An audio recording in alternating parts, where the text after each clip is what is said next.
All right, Matt Gouget, Get Better Everyday podcast. I'm excited. I got my buddy Albert Chavez on today. Father, author. We're going to get into the book, man. We're going to get into From Darkness to Redemption. Tell us a quick little intro on who you are, and then I'm excited to jump into it. I'll tell you who I'm not. I am no longer the needy, alcoholic, broken, lost, irresponsible, uncaring man that I used to be. I'm now a grandfather of Brielle. She'll be 3 in a couple of months, or next month. Yeah, a couple of months. My kids are all grown. So I'm a father of 3 grown children from 22 to 28. And for the first time in my life, I have peace in my heart because of all the stuff that I let go. I love it, man. I love it. And for the Get Better Everyday listener, and for anybody that is listening, I hope somebody gets a message that motivates them, right? Because in your own words, here's the things I no longer am. And for me, I let go of childhood baggage. I let go of addiction. I let go of a bunch of bullshit. And you know, it's never too late. I talk to some people sometimes, and they're 27 and they're mad at where they're at, or they're 33 or whatever your age, right? Like, it's never too late to get on the right path. And like I talk about it, Albert, with Get Better Every Day. Like, it's incremental. You get better every day, like one step at a time. And all it takes is the first step, right? Like, Albert didn't go from, in your own words, you know, a needy bitch, these other things, to a strong man, you know, with a moral compass and all these other things overnight, right? So tell us, I'd love to hear it, you know, straight from the horse's mouth, what inspired the book? Because From Darkness to Redemption, I just got done reading it. I love how raw it was. I love how real it was, because the truth of the matter, everybody's got a book. Everybody's got a book inside of them, right? Like, a lot of people just don't write it. And by you writing it, someone's going to read it and go, you know what? This guy's been through some shit too. This guy been dealt a hand that some would just say, all right, I'm destined for living a life based on my past. You chose another path, which I love. Where did the drive to write it start? So honestly, if you read the dedication, you know, I wrote it for myself, but I didn't really know I was going to be an author. Like, seriously, hey, I'm going to be an author. David Goggins' book, Can't Hurt Me, really allowed me. I read it 5-6 years ago. Those that haven't read it, read it, because for me, you know, I never used race or ethnicity, but in this case, because he was a Black man going through it, he allowed me to write the first chapter, by the way, because his book was like this mirror of mine. So I won't go in the depth of it, but the bottom line, there was trauma that he did and that I had, that we both faced. And it allowed me for the first time, Matt, like, to breathe. Okay, there's someone else there like me, because I really thought that I was in this cocoon for a long time. Part of it was guilt and shame.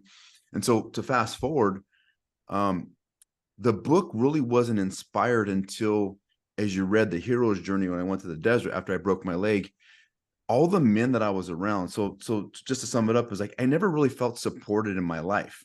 And so when I got around other men who were kind of like-minded, but felt support from men without wanting anything from me, after that, in October, November, the idea of writing the book came in. So the funny story is, it took me 2.5, almost 3 years to write it, but it took me 30 days to get it done. Because when I made the decision, and part of the book has to do with me rekindling stuff with my mom, the book wouldn't have been done hadn't it been for what happened, as you read in the legacy part of it. None of that would have been complete if I wrote the book 2 years ago.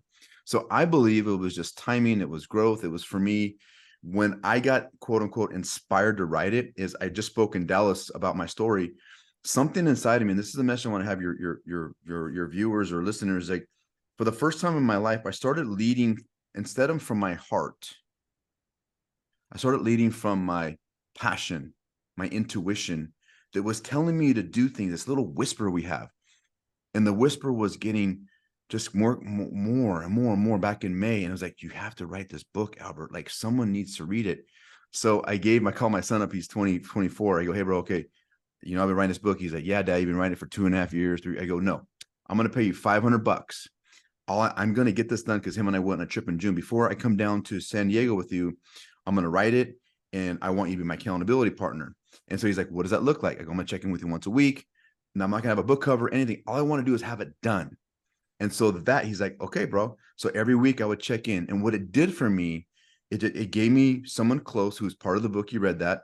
And it also gave me accountability, but also there were times I didn't want to write, but I was like, I want to get this done. So to answer your question, the motivation wasn't really there to anything other than this voice. Like, you have to share this, Albert, because someone is going to hear your story, just like you read David Goggins, and you have this, I change this mantra, like you have this gift and someone needs a present. And that's when I decided to write it. Yeah, I love that. And I'm curious too, because, you know, I shared a little bit with you offline. I've got my own story, and today's about you. So I want to talk about you, but I'm genuinely curious. Yeah. You know, being in counseling and talking out some of the stuff you've been through, like that's therapeutic. I'm curious, just man to man, right? Like, was writing it therapeutic? You know, besides all the steps of, you know, talking with your kids and talking to your mom and having those conversations, was actually putting pen to paper. Was that part of it therapeutic? So it's interesting. So think about this. I started writing the book 2.5 years ago. So when I decided to write it, I actually went back to my notes and I'm like, I don't even talk like that anymore. So the different version of me started 2.5 years ago. So just think about it. The book would have still been good, but it would have been different. So it was therapeutic when I was writing it. Actually, I was actually typing it out and spent hours, and I spent hours and hours and hours, and I got stuck. And then I was getting too absorbed into the stories again. So for me, it brought me back in. So when I took the break and when I decided to write it, I actually scratched the whole story. I wrote it from scratch again, from a different mentality, of a mindset. So to answer your question, is what it did for me was this, is that it actually showed a different version of me, who I was 2.5 years ago. Like on paper, like even the way I wrote was a victim. I was a victim in there. When I decided to rewrite it, I was a completely different space, a couple of different relationships I was in. I was a different space with my kids and my mom. There's all this quote unquote healing going on. So what it did, Matt, check this out. What it did for me is that once I wrote this book, it no longer existed. Everything in here, a friend of mine brought it up to me. He's like, bro, it's like your dirt is out there. Like it doesn't exist anymore. And when I heard that and I thought about it, I was like, damn, like those stories, they don't even matter anymore. So it's more of the therapy. It was more of the release. I got to like these stories, bro, like they don't exist for me anymore, which is very empowering because I felt this new sense of, we'll call it love for them, love and respect, this new sense of feeling of like, wow, like that doesn't exist anymore. What else can I get rid of in my life? So I started looking even deeper, like what else can I talk about? So that's a shift that happened. So for you, if it was something to write, I think the biggest thing, the power you'll get it is know that you're going to go through different phases of, you're going to get mad, you're going to get sad, you're going to get angry, you're going to get guilt and shame. And that's part of it. And maybe you don't take that. Maybe you take a step back. And then when you're ready, come back to it. But part of the writing is the release. But then when you're actually ready to put it on, to release it to the public, I think there'll be a different version for you. Yeah. Yeah. I love that. It's really interesting that you say, you know, you started to write it and you look back, like to look at an old version of yourself on paper and be like, hey, like that's a cool realization. I've grown. I've grown since I started doing this. Yeah. You use the word victim, and I want to dive into this topic too, because it's in the book, victim mentality. I can't remember where exactly it was in the beginning, but it's like, you know, you use some caps, brother. You were like, it's your fault. Yeah. Couldn't agree more. Right. And I think that unfortunately, a lot of maybe listeners, but for sure, men out there are blaming circumstances, blaming, you know, a bunch of external forces. So tell us a little bit in your words, what the, you know, everything is your fault means to you. Yeah, so let's look at it this way. So I think the challenge that I had was, I'm not saying your stories aren't correct. Like all of your stories are true. But then there's a sense of, Are they true to the sense that you keep going to them so there's no accountability? So what happened to you in life? What happened to me in my life wasn't my fault. The abuse, the abandonment, that wasn't my fault. But the longer that I kept holding on to the stories, I gave it life, then I would project this person and all these feelings on other people without taking accountability of my actions. So what I call it is the window syndrome, is that most people that have trauma or stuff dealing with them, they use people as windows, like, oh, it's your fault, it's you. When I learned how to turn it into a mirror, the mirror was real like, well, you're doing this to me. And I was like, wait, I'm doing it to myself. So that's why I came up with the concept of yes, that stuff happened to me, but how I treated women, how I treated clients, how I treated colleagues, how I treated everybody else, that's my responsibility to heal that part of me, because there's part of me that was projecting as opposed to healing myself. So when I started saying everything's your fault, it's again, if I'll say this, if there's a girl you're dating, or let's say your spouse, and there's another man that's approaching that woman, it's your fault, because you're doing something to make that crack happen. Yeah, she's allowing that to happen as well, but there's something that you're doing that's making her feel unsafe or secure or loved. That's your fault. So that's why I started fine tuning it to where everything is your fault that you do, but everything's not your fault that happened to you. So there's a fine line of taking responsibility for healing yourself and fixing yourself, as opposed to continually, throwing up or hurting other people, because hurt people hurt people. Yeah, for sure. And that's something that I see quite a bit, with people that have gone through something, and you're like, man, like if you stop and slow down, the last thing you want to do is do to somebody else what hurt you. But that's the cycle you talk about, breaking the cycle, in your book as well, which is something that's really impactful. I want to ask you too, because I love actionable advice. And so for the Get Better Everyday listener, you can make it as long or as short as you want it with letting go of the old self. I love the, journey you went on with 4.5 days of fasting and go out in the desert. Not everybody is going to be able to do that. Not everybody might want to do that, but to a certain extent, when you go through change and you want to become a better version of yourself, which I think, hopefully if you're a Get Better Everyday listener, like you're trying to get better every day, you're trying to become a better version of you. What are some of the ways that have helped you or served you, or you've observed in others? People are able to slowly but surely shed that old self. Well, one of them, I think you brought this up in the very first conversation, is motivation. I think motivation is shit. You've heard Jocko Willink talk about, David Goggins. Motivation is the kindling for fire. And a lot of people will get motivated by this podcast, by you, by your journey. But it's the next morning when they got to get up, like, I'm going to make changes. And when that little voice between doing it and not doing it, that's the difference. So to answer your question, it's really learning how to develop a new habit. Something that's simple, bro. Like if you were to say, Albert, give me one thing that you would recommend someone doing that's wants to develop new habits.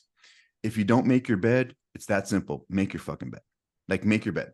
For me, I remember when I decided to be different, something as simple as I came up with 4 things. It was, I'm going to thank God every morning that I'm alive.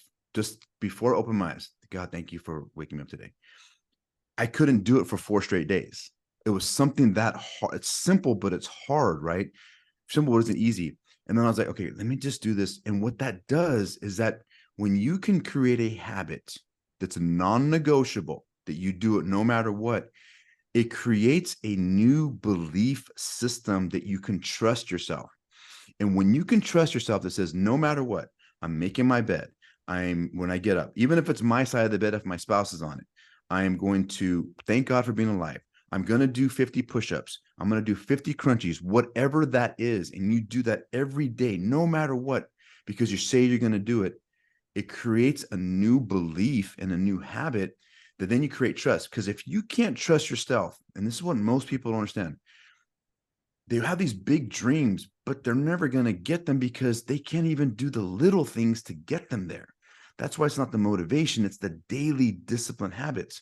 It took me 2.5 years to write the book, 30 days to get it done, because I made a commitment that says, I'm doing this no matter what. Now, you can't do that with everything. You can't say yes to everything, but there are things, men, that they want to do, whether it's drop 30 pounds, stop smoking, stop watching porn, stop getting angry. These little vices that they have, that if they just make a commitment today, not tomorrow, today, what can I do right now in the moment? Do I want to drink? Yeah, okay, let me do fucking 50 push-ups or whatever. Do something. You have to do something daily to create a new habit in order to become the person you want to become. I love that, man. And you talked about trusting yourself. Somebody else said it, and it's so, so true. Yeah. Like, we go out there and we want other people to make good on promises. We want other people to follow through. Somebody gave an example of, like, you're out there and you want a 100% money back guarantee. Make me that promise. Mm-hmm. Like, how many promises to yourself are you able to keep? Right. Right. And, you know, for me, in my own journey of, you know, self-discovery and getting better every day, I struggle. Right. And I think that's important for people to hear. Like, nobody's perfect, but for me, it's like the habits and then setting a new standard, where it's like, my standard is like, I don't eat a pint of ice cream at 10:30 at night, because I want to weigh under 200 pounds. So that's my standard. And I'm not going to say I'm perfect, Albert. I'm not going to say I don't wander off and get to yo-yo yogurt, and then all of a sudden it's game on with some caramel yogurt. But it's I love it, man. I love hearing about other people's journeys, and, you know, hopefully inspiring those that are out there wanting to make a change. Because no matter where you started, and in your case, right, like, shit was not sunshine and rainbows. And, well, I'll make this clear. I'm 51 years old. Yeah. This started when I was 47. It took me almost 50 years to decide to be a different person. I'm in the best shape of my life. I'm 6% body fat. I'm 200 pounds. I feel 25. And I started a new business from scratch. I wrote a book. This is like the old Colonel Sanders thing. When I was 25 and I heard that he started a business, KFC, I'm like, that dude was old, right? I wrote a book, to your people. I wrote a book at 51 years old about my life. What story do you have that you could share? And so what's interesting about this whole thing is, like, I didn't do this for my kids.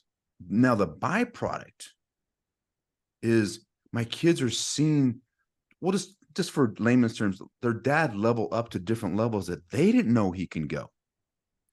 And what it's doing, Matt, it's this interesting phenomenon. Like, my son and I are talking about legacy.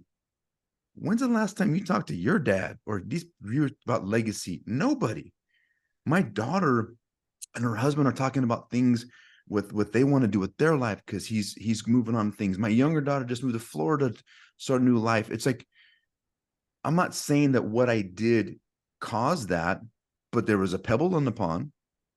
And I was not only the person that held them back at times because their dad was a deadbeat at times, but I'm also that person. They're like, my dad is fucking moving on to do things that we never knew. Like, this dude's 50 years old. Like, what am I doing? So what I'm saying to your viewers is, like, I'm not special. I just decided to not be the version that I was anymore, and decided to make habits that were different, that go across the grain as the most common people. That's why I call my program, it's called the Uncommon Man Program, because I decided to be uncommon. I didn't want to be like our industry, drinks all the time and parties all the time. And I'm not saying they're bad. I'm just saying I didn't want to be that person, because I saw the end result, what was happening, where families were broken up, the infidelity, all these things were happening. I didn't want to be that. I wanted to be a better version of a man, and I decided to do something about it. I love it, man. I love it. And you touched on something. Everyone's going to have different motivators. I know at least part of yours is leading by example with your kids, right? And 22 through 28, they're grown, but they're still watching. You know, my boys are 10 and 14. And I think one thing that's important to me, you can tell your kids whatever the heck you want to tell them. And this is for people with kids to listen to and hear this. They learn more from watching than they do from listening. 100%. Yeah. You can't go out there and be like, eating healthy is important, staying fit, is important, working hard is important, and then go out and live a life that doesn't align with what's coming out of your mouth. Right. And so, for me, I made a change when my kids were young, and instead of growing up in a house like I grew up in, where alcohol was accessible and domestic violence was in front of them, they're at the gym when they're 2 years old in the kids club. Right. And then the kids grow up and do jujitsu and play basketball, and it's because of what they've seen. So I applaud you for that. Before we close it out, I'd love for you to tell me a little bit about legacy. You mentioned it in the book. You mentioned about, some conversations you've had with your son. So what is the next 10 years for Albert Chavez? What is the Chavez family legacy? And brother, between friends, like, you might not necessarily know, but let's fucking dream a little bit, right? Like 100%. what would be a perfect, ride off into the sunset for you over the next 20 years as a legacy? So again, this concept is really interesting because no one talked to me about what legacy was. I didn't know what it was. So as I went on my journey, I started envisioning, like when I went to this desert journey, I envisioned my son-in-law and my son and people close to me doing it because of what impact it did for me. You could read the book. There's some stuff in there. As my vision grew, I didn't know that was going to happen. Now my vision is I love to have my kids, the men specifically, a part of my program and emulate and grow it, because I have this vision of fathers and sons connecting and building this healthy family for each other, to where it just goes from fathers to sons to grandsons. So the vision I have really, and my son and I talked about this, man, literally 2 days ago, bro, we're going to write a book together about the uncommon man and uncommon son. Like, we're talking about that. We're talking. My son brought up something a couple months or last month about he wants to build a compound for his family to all live on, so we can all live close by in proximity, and we're sharing ideas and we're sharing values and money. So that's the vision. Like in 20 years, I would love to have either land or property where we have 4 or 5 houses of my grandkids and me and my spouse, whoever that is, and live together and build and talk about where we want to go, not where we were. Right. I think the challenge with my family, maybe yours, is there's so many secrets, Matt, so many things that people could have shared that would have helped me understand what manhood is, what fatherhood is, what being a good dad is, what being a good parent is, strategies that worked, that didn't work, as opposed to this idea of you got to figure it out on your own. Why not share concepts that work, concepts that didn't, so we can become better men and healthier men and strong men and masculine men? There's nothing wrong with that.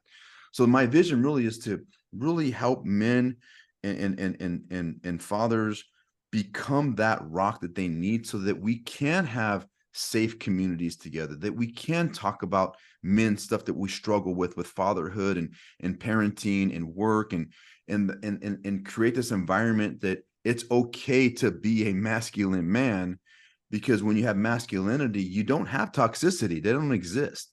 So yeah, that's kind of the vision in 20 years. Like, so I'm going to write a couple of more books. I'm going to write a children's book, by the way, about an uncommon boy and about the struggles that boys have and what. So yeah, the vision is to write a couple of more books.